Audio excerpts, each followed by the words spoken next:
Hamas is set to release some foreign captives in the coming days. Hamas has said to the mediators that it will release a number of foreign captives in the next few days. Remember, not just Israelis, there are people of other nationalities, ethnicities who are also held captive, and worse, there are little children. There's a 10-month-old baby. There are 2 to 4-year-old little girls who have been held hostage by the Hamas. Abu Ubaidah, who's the spokesperson of the group's armed wing, Al-Qassam Brigades, has said in a video on the Telegram account that they are going to release more. But interestingly, they're denying that no hostage was recently released by them. This is, you remember when there had information surfaced? Now Abu Ubaidah has denied that a hostage was freed by Israel had been in Hamas's hands, saying a number of captives are being held by other groups also. There are many captives who are with other individuals in the Gaza Strip. That's even more shocking. So remember, it's not just Hamas. There are some unknown hostages. Captives could have been held by general individuals who came in when the border was thrown open. They have taken captives with them too. So this is the latest information that's coming in. Possibly Hamas is set to release some more of these captives in the next few days. I want to bring in Shiv Arur is joining me on the latest on that. Shiv, these are very concerning reports coming in, but at least Hamas says they are going to release more hostages in the next few days. Maybe it's because of the ground offensive, Shiv, but what does it look like? You know, the Israeli Defense Forces have provided, regular updates with names and faces of Hamas terrorists who've been killed.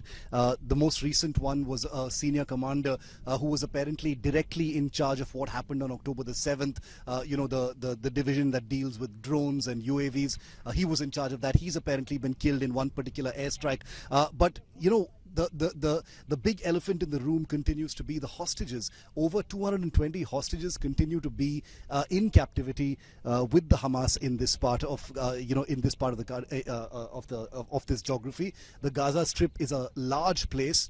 It's a big place to hide 220 hostages, and I think it stands to reason that they are being hidden in, not just in the northern part of Gaza, which is right behind me, but in other parts of the strip as well, including in possibly the tunnels. Remember, the Hamas has been talking about how the airstrikes may have, killed tens of these hostages already, but this may be psychological warfare. There is no proof of this yet. There's no evidence of this yet. It's also a very dangerous game that may be being played right now by Hamas, because this is an Israel that is now galvanized. It had delayed the ground operation thus far, but now, having gone in 4 days ago, it has decided to stay there for a long and hard war, even if it means inch by inch, meter by meter, as the defense minister had said.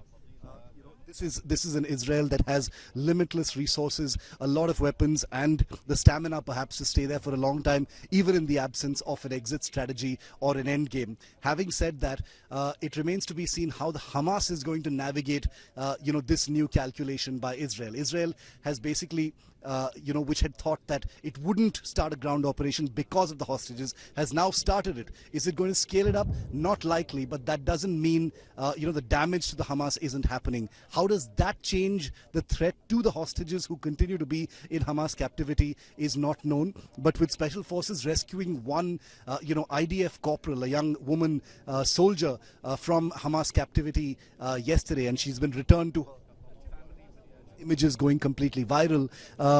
New hope has dawned perhaps on the fact that maybe the airstrikes and the ground operations by the IDF, have disabled many of these cells, disabled many of these areas, and those holding the hostages captive, may be picked off by, targeted or surgical attacks from the ground, and therefore hostages are being rescued in this manner. Perhaps there will be more rescued, but 220 is a very, very large number, and in a place as large as the Gaza Strip, and you can hear a fighter aircraft behind me just returning from a particular airstrike. A place as large as the Gaza Strip, as I was saying to close that thought, finding each and every one of those who definitely aren't going to be in the same place, they could be potentially in 220 different places, is going to be a very, very tricky affair. And to pull something like that off without any casualties to the hostages and to civilians on the ground is going to be an extremely onerous task for the IDF. So we'll have to see how that pans out as well.